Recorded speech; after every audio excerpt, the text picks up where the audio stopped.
പ്രതിപക്ഷ നേതാവ് പിണറായി വിജയന്റെ വസതിയിൽ ഇഡി നടത്തിയ റെയ്ഡിൽ ഡൽഹിയിലും പ്രതിഷേധം. ഇഡി ആസ്ഥാനത്തേക്കാണ് പ്രതിഷേധ മാർച്ച് സംഘടിപ്പിച്ചത്.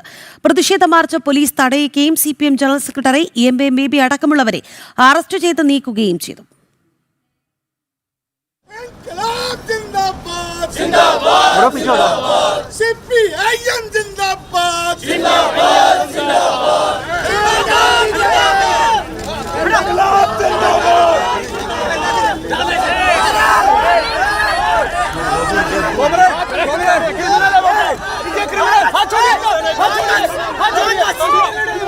CPM general secretary M A. Baby ED നടത്തിയ റെയ്ഡുകൾക്കെതിരെ രൂക്ഷ വിമർശനം ഉന്നയിച്ചു.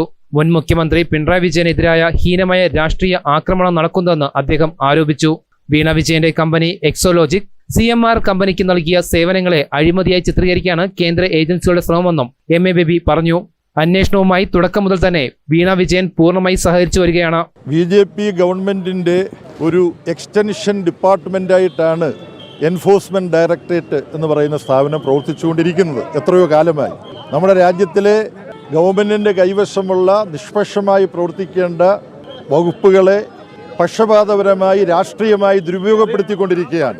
അതേസമയം ഡൽഹി എൻഫോഴ്സ്മെന്റ് ഡയറക്ടറേറ്റ് ആസ്ഥാനത്തേക്ക് CPM നടത്തിയ മാർച്ചിൽ സംഘർഷമുണ്ടായി. മാർച്ചിന് നേതൃത്വം നൽകിയ CPM general secretary M A. Baby അടക്കമുള്ള നേതാക്കളെ പോലീസ് അറസ്റ്റ് ചെയ്ത് നീക്കി. അനുമതിയില്ലാതെ പ്രതിഷേധം നടത്തിയതിന്റെ പേരിലാണ് ഡൽഹി പോലീസ് ഇവരെ അറസ്റ്റ് ചെയ്ത് നീക്കിയത്. ജനം, ഡൽഹി.